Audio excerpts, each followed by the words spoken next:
Frank, estás en todo, ¿eh? Y solamente duermo 4 o 5 horas al día, gracias. Más que eso no es necesario. Bueno, primero que todo hay que hacer una aclaración. Yo Sí, por favor. no soy el autor del concepto como tal.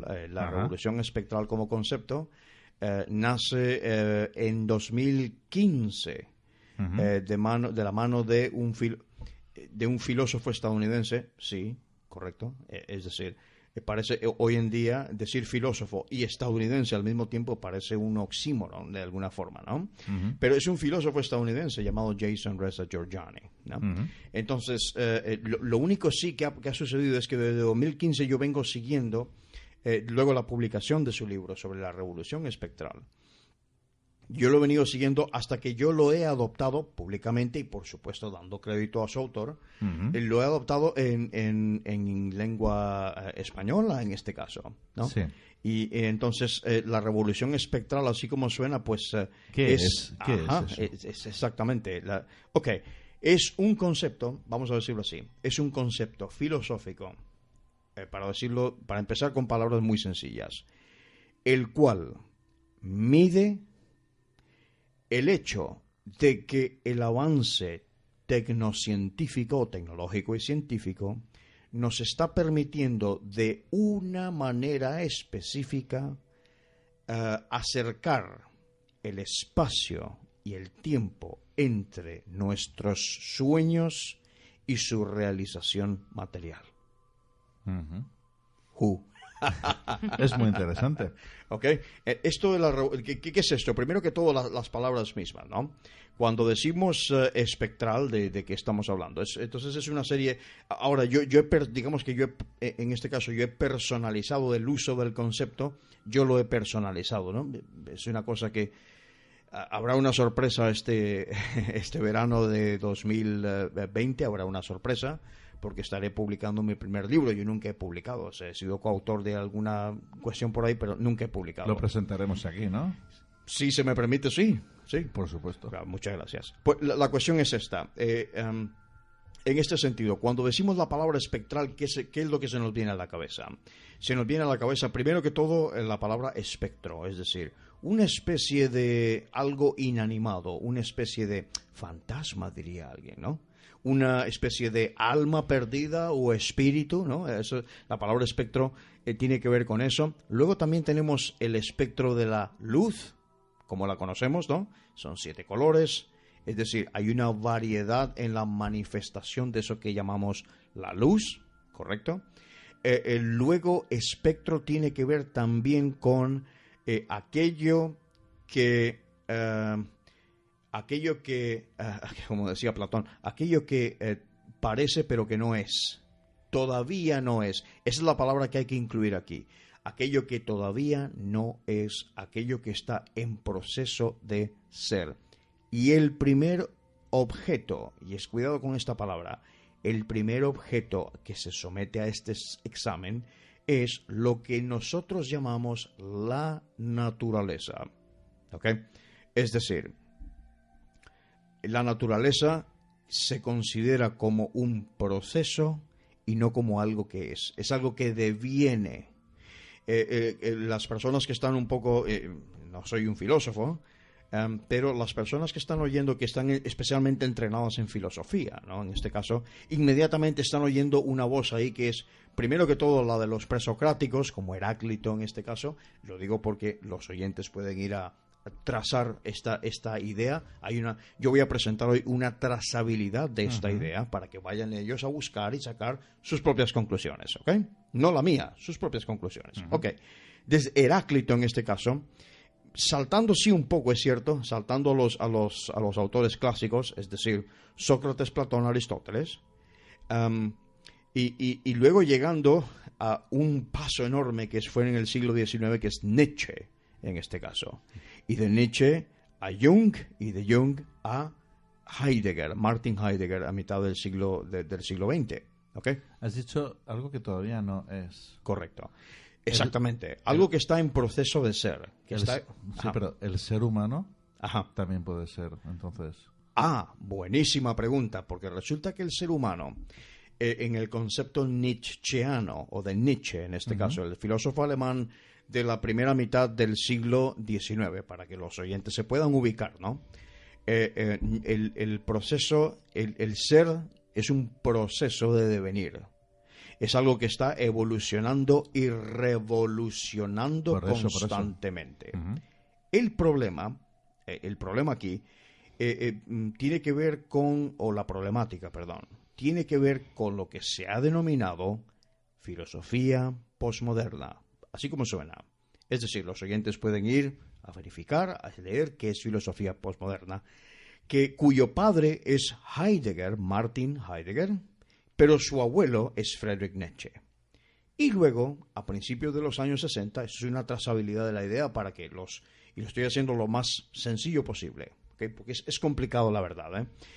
Y a principios de los 60 hay una serie de lo que se llaman los postestructuralistas franceses, una serie de filósofos marxistas que utilizan la filosofía posmoderna o la idea posmoderna de Heidegger para reconfigurar el marxismo, que era una doctrina económica y que pasó a ser una doctrina cultural, el marxismo cultural que se llama. Ok, estamos entonces en inicios de los años 60, ya sabemos los años 60 cómo fueron, en Occidente por lo menos, ¿no?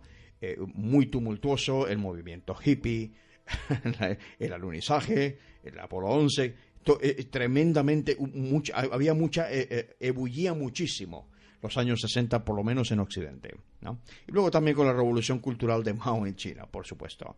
Entonces, de lo que estamos hablando aquí es de una línea de pensamiento que une en un proceso de evolución, no en un proceso estático, en un proceso de evolución, une a todos estos eventos y esta línea de pensamiento. Los franceses, estos filósofos que he dicho, como Derrida, como Foucault, que son los que más suenan, ¿no? En este caso, lo que hacen sí, es cierto que lo que hacen es traicionar esta filosofía posmoderna y la usan para otra cosa. La filosofía posmoderna se trata de construir constructivamente, es la creación destructiva. Es decir, yo abogo por el cuestionamiento de todo aquello que creemos saber, pero no per se, sino para perseguir algo más. Lo que pasa con Foucault y Derrida es que se quedan ahí. Es destruirlo todo para crear nuevos constructos sociales, de alguna forma. Ok. Para seguir explicándolo, la revolución espectral tiene que ver entonces con una crítica a la relación parasítica, ¿ok?, que ha tenido el desarrollo de la ciencia por un lado y de la tecnología por un lado, y el desarrollo de la revelación abrahámica por otro. Cuando digo revelación abrahámica estoy hablando de la forma en la que el judaísmo, el cristianismo y el islam obligan a la psique humana a pensar. ¿Vale? Vuelvo para atrás. Cuando hablamos de la revelación abrahámica, por ejemplo, ¿okay?, lo que se hace en la revelación abrahámica, los judíos, los cristianos y los musulmanes, es que su Dios o su deidad está fuera de la naturaleza. Por lo tanto, no es una tradición filosófica, es una revelación. Tú tienes una relación a través de un clero o personal por la gracia, pero no porque sea un proceso natural. Es decir, te viene de afuera de la naturaleza, te viene una señal, una epifanía de alguna forma, en la que tú te relacionas con esa deidad o con eso que es trascendental en el ser humano. ¿Ok? Bien. Cuando uno habla de revolución espectral, es más bien trágico, porque lo que hace es poner de vuelta al ser humano donde tiene que estar, que es en el centro precisamente de ese pensamiento, y considerar que todo, absolutamente todo, está dentro de la naturaleza. Es decir, no hay nada fuera de la naturaleza, todo está dentro de la naturaleza, para explicarlo de alguna forma. O sea, no hay ningún Dios que gobierna la naturaleza desde fuera, sino que la naturaleza se gobierna desde dentro. voy a hablarlo así más que todo, a ver cómo lo ponemos. Lo vamos a poner así. Vamos a proponer a los oyentes, en este caso, que hay una especie de fuerza arcaica. Arcaica es muy antigua, arcaica primordial, cuya manifestación para los seres humanos tiene que ver con el lenguaje de los símbolos y de los arquetipos. Es decir, que nosotros a través de los símbolos que podemos percibir es como esta fuerza arcaica, hermética, universal de alguna forma se manifiesta. Es un concepto radicalmente pagano, vamos a decirle, porque no está dentro de la naturaleza porque no hay nada afuera. ¿Okay? No puede haber nada afuera. Que haya algo afuera es una pretensión del ser humano, es un mecanismo del ser humano. ¿Okay? Es un mecanismo que se le ha enseñado especialmente al ser humano occidental. Lo que sucede con esta radical separación del ser humano de la naturaleza, esto de que sea tan objetivo, es decir, esa separación radical entre el sujeto y el objeto, es decir, entre quien yo soy y lo que estoy observando, esa falta de relación entre lo que yo observo y yo mismo, ¿okay?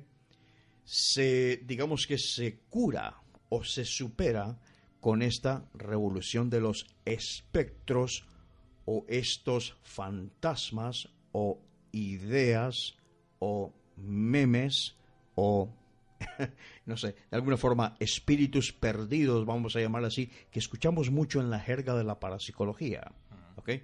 Que habitan nuestra mente, ¿okay? Y no sabemos por qué. Bien. En nuestra mente. ¿Perdón? Has dicho en nuestra mente. Sí, exacto. Nuestra mente, eso es algo muy importante, sí. A mí me encanta, Fran, y me encanta el concepto de revolución espectral. Para empezar, porque a mí las revoluciones me gustan. Y luego porque Fran es una persona que no es que niegue, sino que cuestiona. Entonces, en un mundo en el que nos quieren vender dogmas, productos ideológicos, exacto, y que nos quieren meter ideas así para que nos las comamos con patatas sin ni siquiera cuestionarlas, encontrar gente que cuestiona lo que nos dicen, para mí ya es alguien que tiene mucho valor. Así que el concepto de revolución espectral para mí es algo maravilloso. Bueno, yo sé que Fran es filósofo, es tecnólogo, es cienciólogo.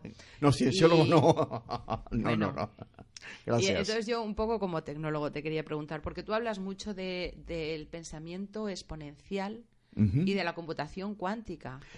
Sí. Incluso has llegado a decir que la tecnología está un poco basada en toda esta necesidad de revolución espectral, los avances tecnológicos. Ajá. Entonces, la tecnología es la causa, es el instrumento, porque yo te he oído decir que en un futuro el desarrollo tecnológico va a ser tan acelerado que la mente humana no va a ser capaz de asimilarlo. Correcto. Entonces, ¿qué papel juega este pensamiento exponencial global o esta computación cuántica o la inteligencia artificial en ese futuro? ¿La inteligencia artificial es la solución?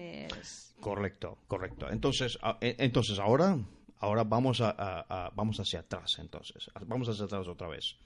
Claro. No, es que me apasiona. Sí. Cuando tú hablas del futuro, a mí me apasiona. Y este pensamiento, exponencial o global que yo todavía no... ¿Es en 360 o 361? Isabel, me ha quitado precisamente la pregunta. No sé. No, para nada. Es que es algo por lo que siento mucha curiosidad. Precisamente has dicho una frase en alguna ocasión: la tecnología distorsiona la realidad. Es Correcto. La causa, es la consecuencia, es la solución. Exactamente. Efectivamente, la tecnología distorsiona la realidad.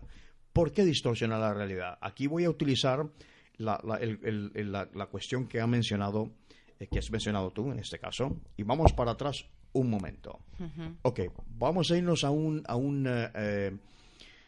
¿cómo puedo decirle de alguna forma para que no suene respetuoso? A un emisario llamado René Descartes, a quien todos le conocemos por su, ¿no? Lo que se llama digamos que el método cartesiano. El método cartesiano, quien no esté familiarizado.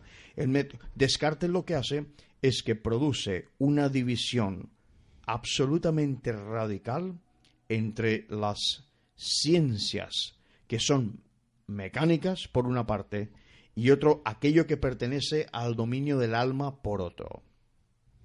¿Ok? Es lo que hace él, ¿no? La cosa pública y la cosa mental, ¿no? Se llama así, le llama así Descartes. ¿Ok? En el discurso del método está además el libro de Descartes. Descartes lo que hace lo que termina de hacerle o termina de provocarle a la mente occidental es que separe radicalmente, que haya una dualidad radical entre el mundo físico y el mundo espiritual. Y ahora mismo, cuando yo digo mundo espiritual, pues habrá alguna persona ahí que, cuando digo mundo físico, habrá alguna gente que se moleste, y cuando digo mundo espiritual, habrá otra gente que se moleste.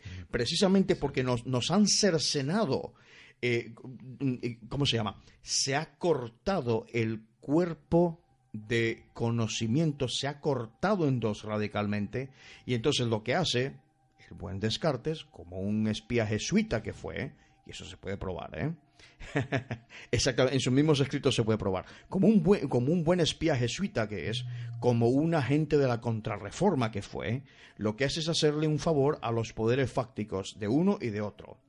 En el lado de la Iglesia católica en este caso, lo que hace es que no debes cuestionar esto porque esto no es real, así que todo lo que sea espiritual, la Iglesia es quien se encarga de eso, por un lado, y por otro lado, todo lo que tiene que ver con el mundo material es la ciencia, como él la veía, la ciencia, lo que tiene que ver con él. ¿Qué hubiese pasado? Y esto se lo voy a dejar a los oyentes para que también puedan indagar. ¿Qué hubiese pasado si en vez de escuchar a Descartes, nosotros hubiésemos escuchado a Giordano Bruno? Porque Giordano Bruno era todo lo contrario de lo que estoy hablando de Descartes, esa radical separación. ¿Qué sucede cuando a la mente occidental, a nosotros en Occidente especialmente, se nos cercena la percepción de una manera tan radical que esto es mecánico y esto espiritual es de la Iglesia y esto no está unido? No existe una unión entre lo mecánico y lo espiritual. Entre lo físico y lo espiritual no hay ninguna unión. Punto. Se acabó. Es decir, todo aquello que es místico, espiritual, esotérico, etcétera, pertenece a este ámbito y el otro pertenece a este ámbito. Esa es la física de Newton, que se llama. Bueno, eso ya después, ¿no? Eso se llama la física de Newton, que es absolutamente mecánica. Sabemos que Newton, por otra parte, escribía otro tipo de textos, ¿no? Tenían esa radical separación en su percepción. Y es con la que nosotros vivimos hoy en día. Lo que esa dualidad que se nos ha forzado a través de los sistemas educativos, lo que hace es que nuestra mente entonces, como está incompleta, como está desintegrada, proyecte una serie de fantasmas, de espectros, proyecte una serie de espectros y una serie de demonios afuera, como si fuese algo que está fuera de nuestro entorno. Eso es lo que produce en el ser humano occidental esta radical dualidad. La revolución espectral, contestando a tu pregunta, tiene que ver con la reintegración de aquello que es físico y aquello que consideramos espiritual, pero de una manera ordenada, no cualquier cosa que salga de ahí, como por ejemplo, hay muchas personas allá afuera hablando de que los átomos son conscientes. Esto se lo he oído hablar yo a Deepak Chopra, Deepak Chopra, que es una persona con muchas credenciales académicas, hablando de que es que los átomos son conscientes. Sí, pero explica de qué estás hablando, porque decir por decir que los átomos son conscientes y que vienen de la quinta dimensión, a mí no me sirve de nada, no sé de qué me estás hablando. ¿Ok? Es una reintegración del corpus del conocimiento humano, empezando por ahí. Entonces, voy a dejar la próxima pregunta entonces para responder y seguir adelante. Hablas también de mitología, de Atlas y Prometeo. Ahí vamos a ir precisamente. En tu definición, entonces, bueno, pues explícanos, profundizamos. El transhumanismo. Efectivamente. ¿Qué simbolizan? ¿Qué relación tiene con todo lo que estamos hablando? Efectivamente. Bueno, primero que todo, la referencia que has hecho a Atlas y Prometeo tiene que ver con la primera vez que esta casa me invitó a dar una conferencia y tuve la libertad de elegir el tema y elegí precisamente el tema de Atlas y Prometeo, una posesión demoníaca de Occidente, que es una conferencia que está además está en YouTube. Está en YouTube, exactamente, por los amigos estos de Divulgadores del Misterio. Lo tienen ellos en su canal. Es en el año 2018, me parece. Sí, 2018, sí. Correcto. Okay. En las segundas jornadas del Misterio y Ciencias de Frontera, que celebramos todos los años en el mes de septiembre. Exactamente. Lo tenéis en Facebook por si acaso queréis ver qué relación tiene Atlas y Prometeo como mitos. Cuidado con esa palabra, porque aquí estamos usando la palabra mitos como lo que realmente significa y no con esa acepción moderna que tenemos de mito como algo que es mentira. No es el caso y es radicalmente incorrecto. Ok. Es decir, cuando sucede... Y vuelvo al concepto de esta radical separación entre lo físico y lo no físico o espiritual o inanimado, etcétera. Que ahí de donde vienen todos estos espectros. O de ahí esta radical separación es cuando estos espectros o ideas inconscientes se manifiestan consciente y físicamente. ¿Ok? No hay una civilización en el mundo en la que se hayan realizado tantos avances y en la que se hayan cometido tantas atrocidades como la civilización occidental. ¿Por qué? Bien, precisamente porque esta radical separación que la revolución espectral intenta superar nos dice que estamos demoníacamente poseídos. Vale. Y cuando, claro, la gente tiene una imagen en la cabeza de esto de posesión demoníaca. Estoy hablando ¿cómo se llama? Desde un punto de vista radicalmente etimológico, ¿ok? Cuando yo digo la palabra demoníaco o daemoníaco, como me gusta más, estoy hablando del término daimon en griego, que es realmente lo que significa. Daimon es genio, que es de donde vienen las palabras ingenio, donde vienen las palabras ingeniería, donde tiene que ver con el genio, precisamente el genio humano. ¿Ok?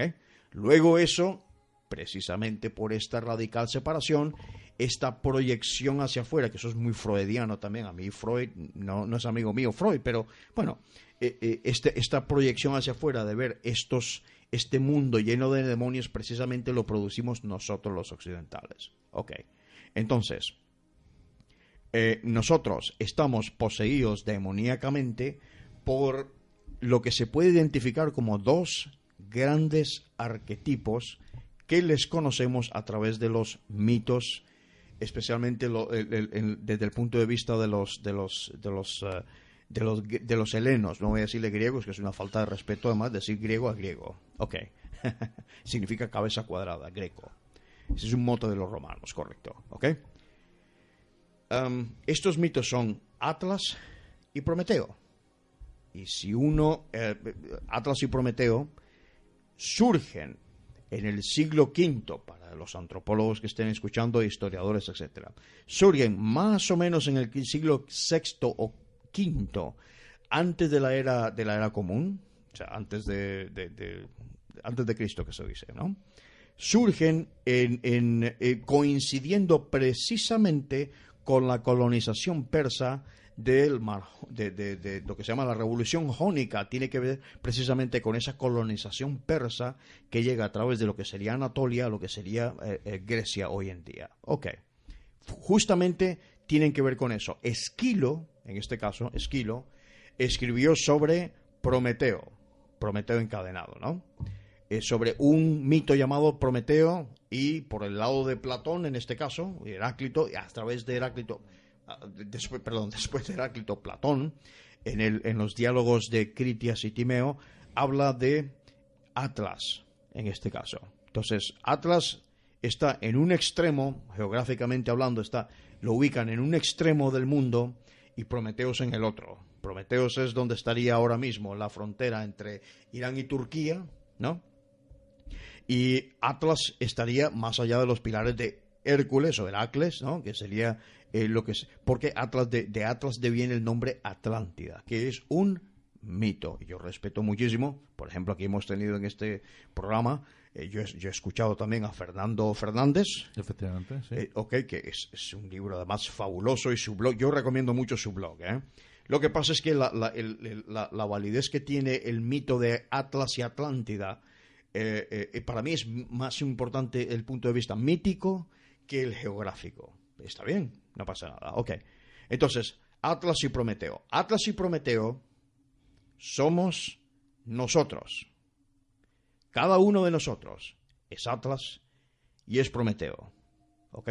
Son los grandes arquetipos del mundo occidental. Cuando digo mundo occidental, tenemos que decir que es el mundo indoeuropeo, porque simplemente es un rasgo cultural y arquetípico. Aquí esto no nos va a los trabajos que realizó Jung, que bueno, son políticamente incorrectos, pero bueno, no pasa nada, hay que decirlo.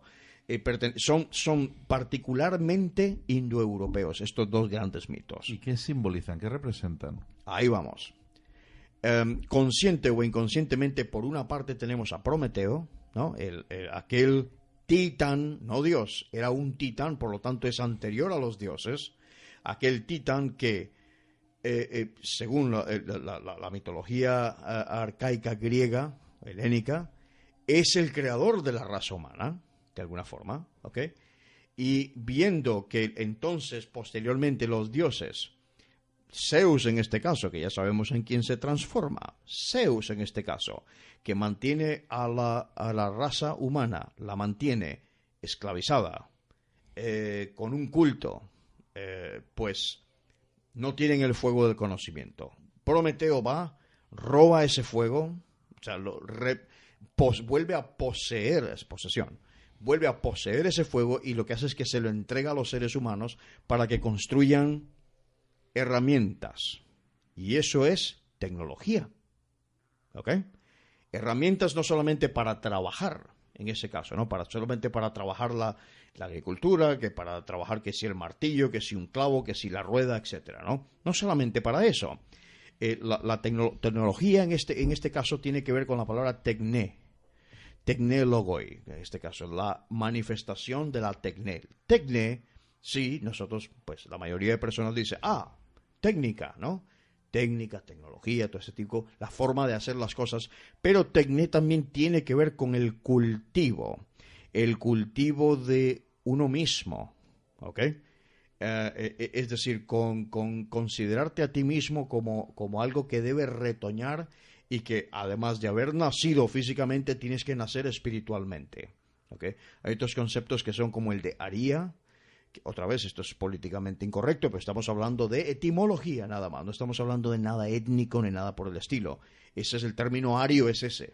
Ario o aria es eso. En tu revolución espectral, recobrar la individualidad es algo importante. La individualidad, no solamente la individualidad, la individuación que llamó Jung, es el ser reintegrado, el ser humano total. Sigo entonces, porque Prometeo tiene otro aspecto también. Prometeo significa literalmente precognición.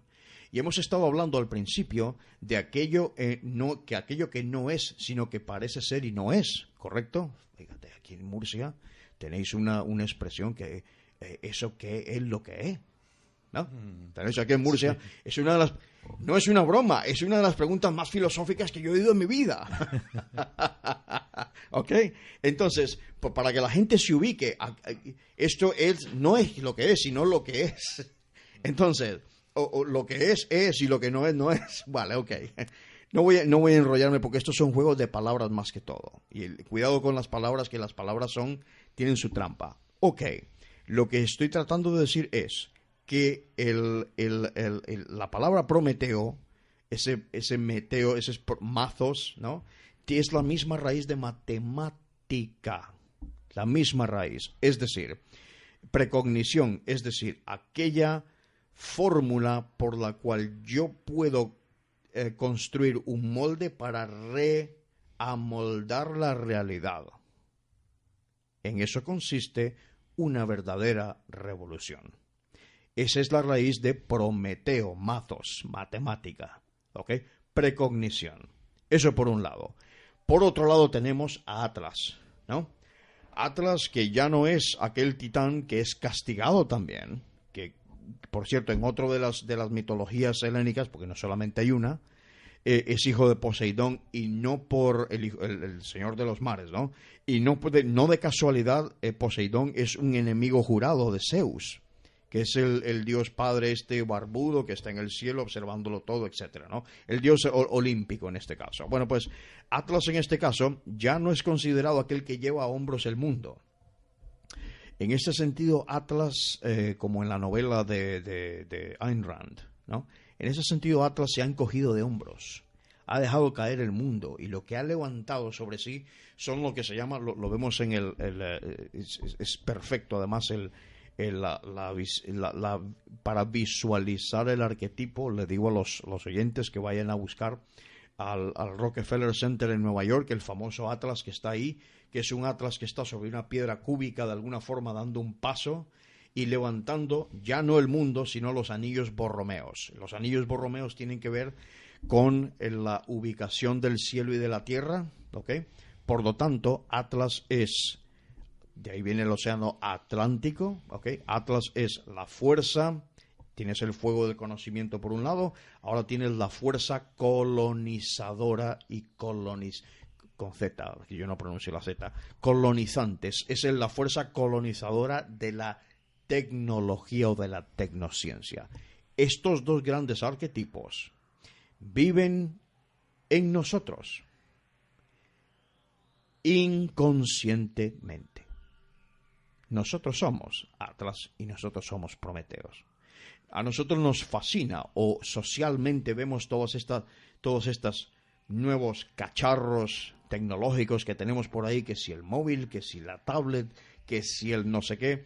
Bueno, eso no es que sea malo, es que estamos poseídos por estos dos daemones, estos dos arquetipos, estamos poseídos y no sabemos que estamos poseídos. Sí, adelante. Sí, no, me atrevería a decir que este concepto de revolución espectral está personificado totalmente en ti. Además, eres el puro nexo, porque eres ni más ni menos que un total experto en simbología y aparte tecnólogo. Humanista, tecnólogo, cienciólogo, filósofo. Digo humanístico porque es que, claro, el humanismo tal y como lo conocemos es un producto del Renacimiento, es un producto de la Ilustración, y la Ilustración asimismo es un producto que de lo que sería ahora la modernidad, y la modernidad tal como la vivimos es en Occidente, es radicalmente antimetafísica. Radicalmente antimetafísica. Ahora mismo habrá personas que estén escuchando ahora mismo y dicen, este hombre está loco, hay que amarrarlo, ¿eh? No pasa nada. Bueno, ojalá que nadie... ¿Cuántas veces te han dicho eso? Pero entonces, mejor no lo digo. Bien, la cuestión es que... perdón. La cuestión es que nos retrotraemos a Jung. Jung lo dijo. Mientras tú... A ver si me acuerdo de las palabras exactas. Mientras tú no te conozcas a ti mismo, ¿ok? Estas fuerzas actuarán fuera de ti y tú le llamarás destino. Es que es clavado exactamente a lo que ha dicho Jung. En el momento que nosotros hacemos visibles o manifestamos conscientemente, con ese, por favor, no sin ese, pues sin ese no existe, pero estoy hablando de la consciencia, no de la conciencia, que es un estado moral. Hablamos de la consciencia, con ese, ¿ok? En cuanto nosotros lo hacemos conscientes, entonces ya estamos hablando de otra cosa. En eso consiste la revolución espectral, que suele suceder primero en individuos a lo mejor, y luego en colectivos. Eso es una forma de reconducirnos como sociedad humana, o como una serie de civilizaciones humanas, porque todavía hay civilizaciones humanas que son distintas entre sí. El humanismo siempre ha cultivado el pensamiento individual, el pensamiento del individuo. Siempre ha ido un poco en contra de las teorías de las masas. Sí, lo que pasa con la modernidad en este caso, ¿no? Es que sigue siendo radicalmente cartesiano, ¿no? Para explicar esto hay que digamos que retrotraerse a lo que es el mito de Atlántida. He dicho mitos de Atlántida. ¿Okay? Donde ellos precisamente, si nosotros leemos, voy a hacer una observación además sobre Atlántida. Fijaos que Atlántida aparece en Platón, ¿no? Mito en Critias y en Timeo, donde, por cierto, y en relación con Atlas además, donde aparece Atlas y aparece un personaje llamado Demiurgo, que es una especie de gran arquitecto constructor del mundo de alguna forma, ¿ok? Un constructor del mundo. Y luego uno se da cuenta que de alguna forma están entremezclados Atlas con ese constructor o arquitecto del mundo. Están de alguna forma mezclados, ¿no? Y por ejemplo, hay pues movimientos realmente espirituales allá afuera, pues podrían reconocer aquí a su gran arquitecto del universo o su sublime arquitecto de los mundos. En este caso, las francmasonerías más tradicionales podrían reconocer incluso ese nombre que en Platón pues, se llama Atlas, en este caso, ¿no? Bien, entonces, contestando a tu pregunta en ese sentido, ¿no? El problema que yo tengo con la palabra humanismo es que esa palabra humanismo tiene que ver con los valores propios de la Ilustración, que es generada además por Descartes y por esta radical separación entre lo físico y lo no físico. ¿Okay? Entonces, por eso digo que humanista, yo no soy un humanista, en ese sentido no soy un humanista. Si es por el pensamiento crítico per se, tampoco. Y esto se trata más que todo de todos nosotros, ¿no? Es de una nueva y radical forma que no es nueva, sí, renovarse, es revolucionaria, una reevolucionaria forma de pensar, en la que, por tanto, como el mundo físico y el mundo no físico vuelven a integrarse poco a poco, tenemos entonces que tomar el camino hacia adentro, no hacia afuera. Se nos ha enseñado a ir hacia adentro, a conquistar el mundo, todo eso muy bien. Digamos que por este lado de un sistema de valor, que no es una ideología, un sistema de valor como es el capitalismo, por ejemplo, ¿no? El capitalismo se genera principalmente porque una forma de cristianismo llamado calvinista dice que, bueno, la única misión que nos queda aquí en la Tierra, como tenemos que someternos a un Dios que está fuera de la naturaleza, ¿no? La única misión que tenemos en la Tierra es la de la riqueza. Por tanto, ¡pum!, ahí tienes al calvinismo. Esa es una explicación del calvinismo. El catolicismo, por ejemplo, estoy hablando nada más en términos cristianos, ¿no? Que la mayoría de los oyentes, pues, cultural o religiosamente están unidos más al cristianismo.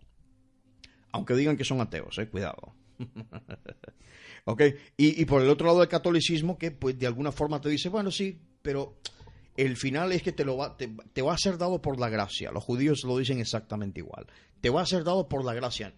Tú tienes que hacer buenas obras, pero te será dado por la gracia. Entonces, esto revierte en una forma mucho más pagana, primordial. Cuando digo pagano quiero decir precristiano, es decir, antes de la separación radical del objeto y el sujeto, de lo que hemos estado hablando anteriormente. Esto supera todo eso, reevoluciona la mente de los seres humanos y, por lo tanto, los sistemas colectivos con los cuales nos gobernamos. Estamos hablando de política, y es una revolución de tal calibre que incluso el más democrático de los sistemas de gobierno se cae por completo, porque tiene que ver además con la exploración de aquellas facultades que nosotros, como seres biológicos, compartimos con los animales. Y eso tiene que ver con ese término muy feo que a mí no me gusta, que es paranormal. Isabel. En tu revolución espectral tocas tanto la política como la sociedad y como la economía.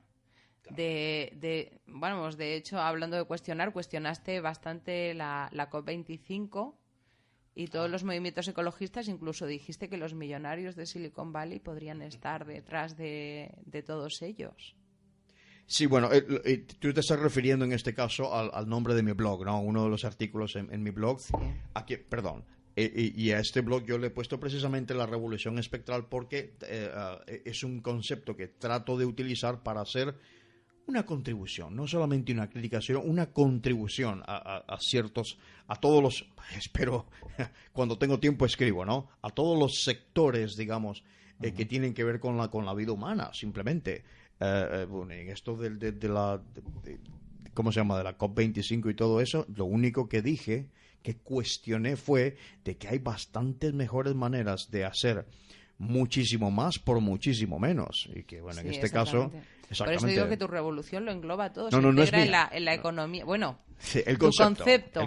No es mi concepto. Integra el concepto. Economía, integra sociedad, totalmente. integra tu blog, política. Que es puramente de revolución, vamos. Sí. Es un revolucionario, sí es. La revolución se aplica a todo.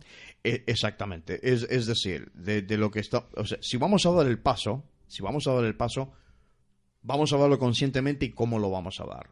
Yo vuelvo para atrás otra vez, porque tú me has preguntado sobre dijiste transhumanismo por ahí, sí, y la singularidad tecnológica y todo eso. El transhumanismo, sí. Y el pensamiento exponencial, que quiero que también hables de él, porque antes has dicho que hemos estado viviendo con un pensamiento lineal, sí, y que ahora ya es hora de que para afrontar esa aceleración tecnológica pasemos a ese pensamiento global, a ese pensamiento exponencial. Correcto. Bueno, el pensamiento exponencial, yo lo aprendí porque, digamos que mi alma mater digital es la Universidad Singularity que está en Silicon Valley, ¿no?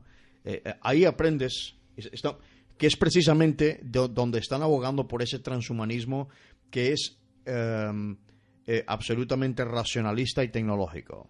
Nada de espíritu ni nada de eso. Pues mira, sería bueno que explicaras a los oyentes esos dos conceptos que son importantes. Uno, el transhumanismo, y otro, el pensamiento exponencial. El humanismo es difícil de definirlo en una sola frase porque es, como su nombre lo indica, transhumano, ¿no? Tiene que ver con la superación, de qué forma se va a superar la condición humana. Más que todo, el transhumanismo tiene que ver con la digitalización, ya sea de lo que llevamos entre los oídos, ¿no?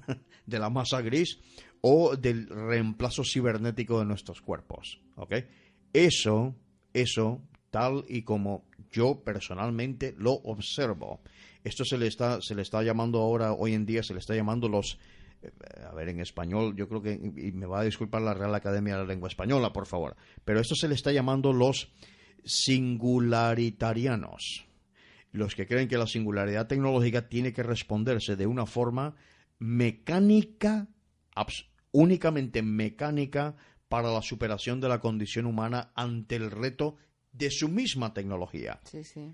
Cuando digo ante el reto de su misma tecnología, estoy hablando de que precisamente lo hemos hecho y estamos haciéndolo inconscientemente, ¿ok? Esto es un concepto, la revolución espectral es un concepto profundamente iniciático, porque tiene que ver con el conocimiento de ti mismo. No estoy diciendo que esa no sea una respuesta, lo que estoy diciendo es que la forma en la que se está planteando el transhumanismo en Silicon Valley, en este caso, y no solamente ahí, pero especialmente ahí, en la Universidad Singularity, donde yo he sido alumno, ¿ok?, se está planteando como una cuestión meramente mecánica y lo demás son todos algoritmos que pueden ser replicados. Es curioso que el ser humano no sea capaz de adaptarse a algo que él mismo está creando. Exactamente, en eso consiste la posesión daemoníaca, es decir, estamos poseídos por el ingenio de unos arquetipos que nosotros no sabemos controlar, o otras personas en un mundillo más esotérico le llamarían egregores o egregores a este tipo de cosas, o memes, o la fuerza de las ideas, ¿ok? Se están manifestando a través de nuestras mentes de forma colectiva, se están manifestando mecánicamente solamente. Ese es un problema. ¿Puede ser una solución? Sí, pero nosotros no queremos eso. Lo que queremos es una cuestión, más integrado. Eso por una parte. Y por la otra parte, la gente, las personas, la mayoría de personas no quiere complicarse. déjame tranquilo en mi casa. Yo no quiero pensar sobre esto. Quiero ver mi partido de fútbol con mi cervecita, con mi comidita, con mi ¿cómo se llama? Con los zagales, como dicen aquí, ¿no? Y Telecinco y toda esta cuestión. Sí, voy a decir Telecinco, clarísimo. Telecirco. Y Telecirco, o una otra vulgaridad también que hay por ahí. Y déjame tranquilo, no quiero pensar en ello. Son los dos extremos. Una está eso está provocando que estos, voy a llamarle estos hiperracionalistas, estén ganando la partida. Y digan, mira, y lo he oído hablar así, es un montón de borregos, esto no entienden nada de nada, nosotros tenemos que hacer esto y déjalos atrás y punto. Esa no es la solución. Y por el otro lado es darse cuenta de que uno es responsable de lo que esté pasando socialmente. Uno como individuo tiene responsabilidad en su colectivo. De lo que la revolución espectral tiene que ver con un despertar de la conciencia, pero esto no es un término de la nueva era. La nueva era desgraciadamente decayó totalmente en los años 50 del siglo pasado, se fue a pique. Totalmente, con el movimiento Wiccan especialmente. Se fue a pique, no era esa la idea de la nueva era. Se convirtió en la vieja era, pero no es ningún concepto de la nueva era, es un despertar de la conciencia de que estos arquetipos son míos. Yo soy Atlas y soy Prometeo. Uh-huh. Voy a ser poseído demoníacamente, pero porque yo siento que estoy poseído y lo voy a hacer y voy a llevar a cabo todo esto. Es decir, ya no funcionan de manera inconsciente estas fuerzas, es que es difícil con el lenguaje nuestro. Por ejemplo, tenemos una sola palabra para mente, pero en sánscrito hay 42 palabras para decir la palabra mente para nosotros. Entonces tenemos este problema del lenguaje, pero voy a decirle esta especie de impulso arcaico o fuerza arcaica y primordial que nos dice hacia adelante. Regreso otra vez a Atlas y Prometeo que has preguntado, Fernando, precisamente porque os acordáis en los años 80, 70, 80 y 90, os acordáis aquello de que había personas que criticaban, claro, es que Coca-Cola ha conquistado el mundo. Y entonces ahora Coca-Cola, recuerdo que era mucho de Coca-Cola y aquellos, todo esto es americano. Y entonces, claro, los americanos lo han copado todo. Eso era Atlas, especialmente Atlas como una fuerza colonizadora, que había ocupado todas estas civilizaciones no indoeuropeas con un arquetipo que era más cautivador y más poderoso que los suyos. En eso consiste primero la colonización. Esa es una colonización. Y que ahora el país, de hecho, la cultura moderna más prometeica que existe en el planeta es Japón. Y uno se da cuenta cuando tú ves, y voy a decir a los oyentes que vayan a verificar lo que el chiflado está diciendo, Vayan a ver un anime japonés. Mira un anime japonés. Que no sean sexuales, por favor, Pero mira un anime japonés de estos normales que ven los niños. Y vas a identificar inmediatamente, especialmente al arquetipo de Prometeo, al traidor del conocimiento, de alguna forma, entre comillas, al ladrón del fuego sagrado para entregárselo a los seres humanos. Lo vas a reconocer ahí. Sí, cierto. Es más que todo en Japón, que es una civilización no occidental. Precisamente la colonización de Atlas ha sido esa, es la fuerza expansiva. Tienes el fuego del conocimiento que es de alguna forma secreto y después tienes la fuerza expansiva o la onda expansiva que es Atlas. Ahí está la fuerza. Por ejemplo, tú quieres hacer negocios, otra prueba más, tangible. Tú quieres hacer negocios en cualquier parte del mundo. Y aunque la gente esté diciendo ahora que es que el chino es el del futuro, no es cierto. Los empresarios chinos están aprendiendo a hablar inglés, porque yo he estado ahí, y no una vez, bastantes veces. El idioma inglés es un idioma, en este caso, indoeuropeo, que se está usando, que por su sencillez gramatical, porque gramática tiene muy poco, por su sencillez gramatical se está usando como la lengua franca de esta nueva y naciente, a lo mejor sí, a lo mejor, veremos, una nueva y naciente civilización o por lo menos acercamiento de las distintas civilizaciones humanas, porque no solamente somos uno, ¿ok? Son civilizaciones humanas, en esto estoy con Huntington, yo aquí, en ese sentido, sí. Lo que me gustaría saber es cómo enseñarías a los niños, cómo habría que enseñar a pensar a los niños para que se integren en todo ese futuro, en todo ese avance tecnológico y sobrevivan y se adapten a eso, porque los niños son una parte importante de... Especialmente con lo que está cayendo aquí en España esto del PIN parental y toda esa cuestión, ¿no? Me parece que es un debate fallido. Lo primero, las instituciones educativas... Ok, voy para atrás otra vez porque yo aquí no tengo ningún libreto, no tengo nada, lo siento. Si veis que voy para atrás, yo para atrás. Lo que tú piensas, tus ideas. No, es que como no llevo un libreto, entonces tengo que volver hacia atrás porque quiero que pretendo, ¿no?, que por lo menos se entienda. Sí, transmitir tus ideas a los oyentes, Fran. Exacto. Ok. La cuestión es que la revolución espectral también tiene que ver con la relación que tiene el individuo con el Estado.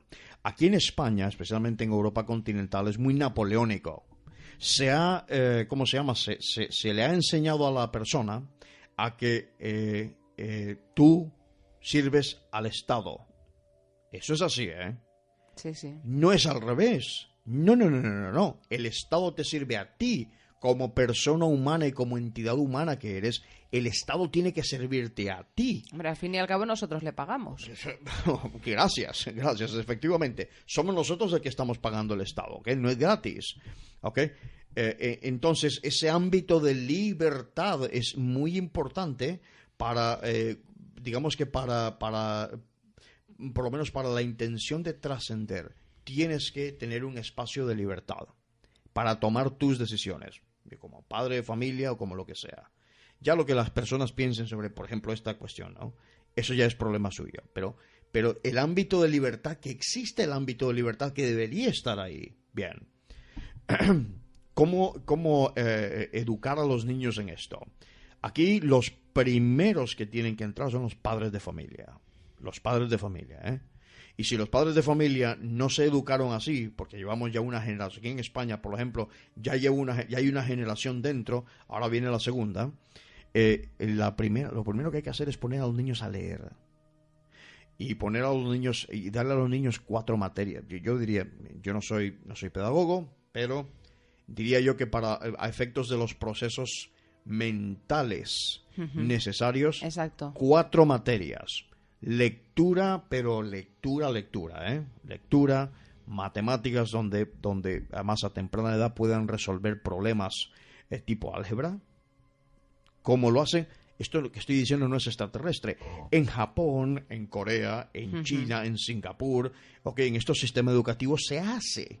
Esto no estoy hablando de nada que sea imposible. Sí. Ahí se hace de esa forma, ¿ok?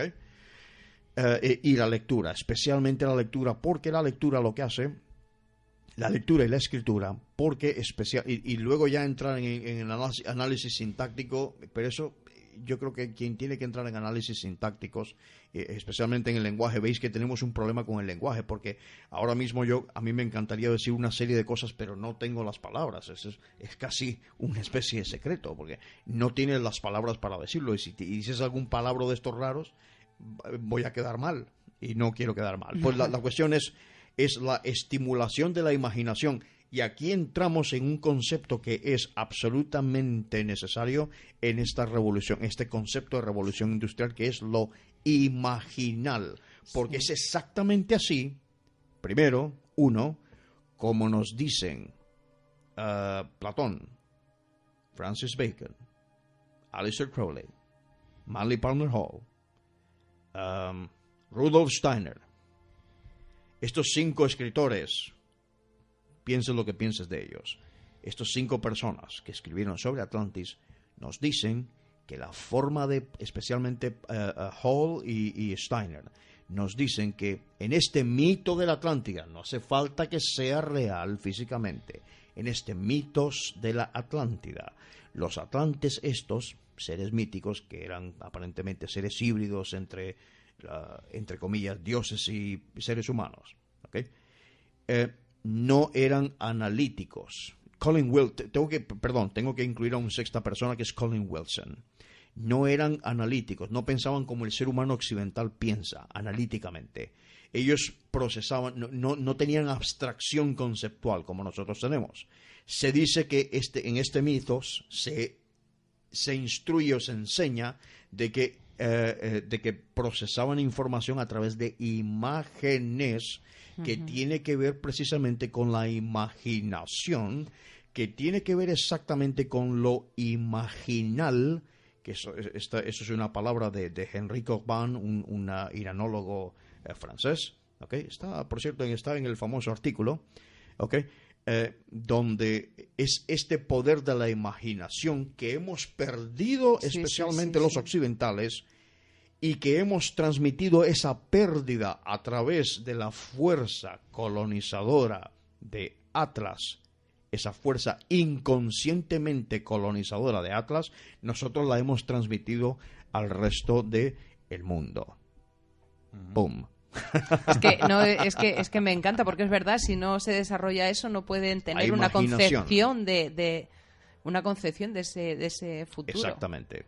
No va mucho más allá de lo que algunas personas, por ejemplo, en escuelas de esto de desarrollo personal llamarían visualización. Esto va mucho más allá.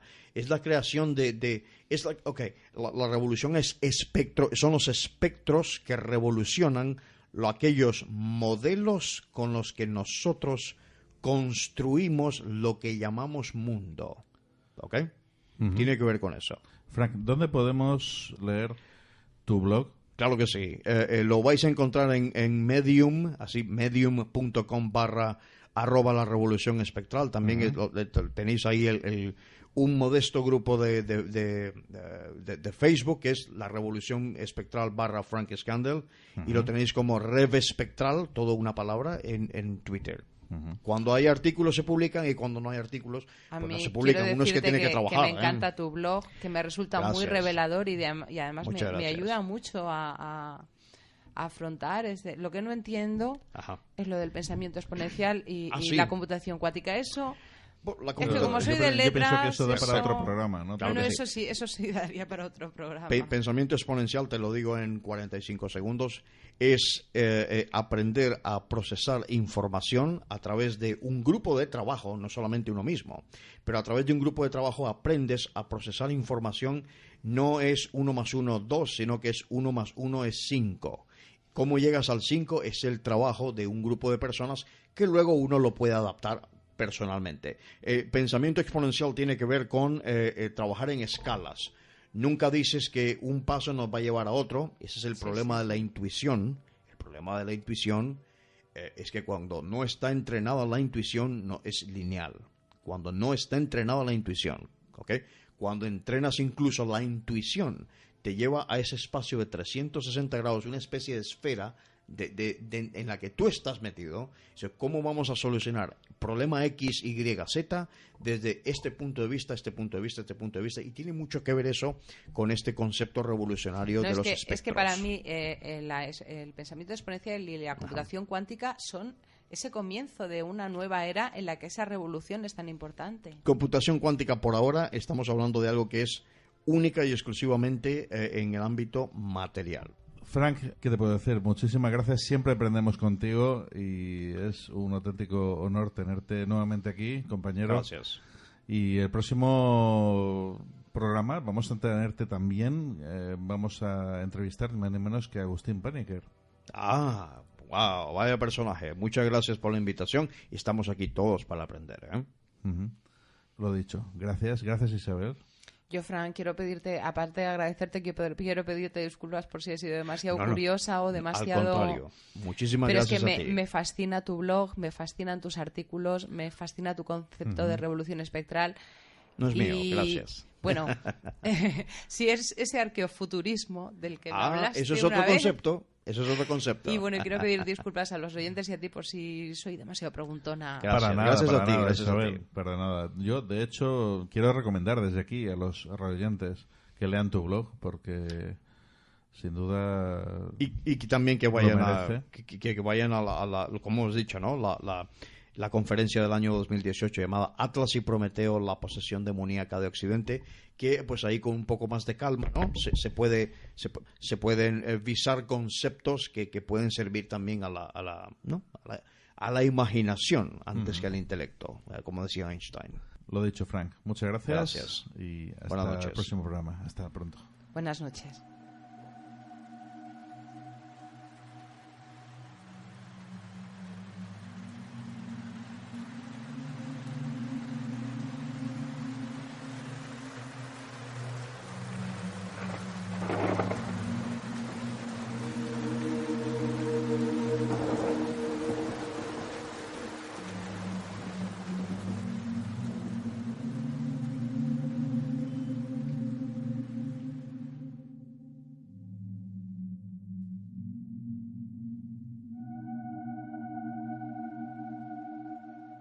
Estás escuchando El Candelabro.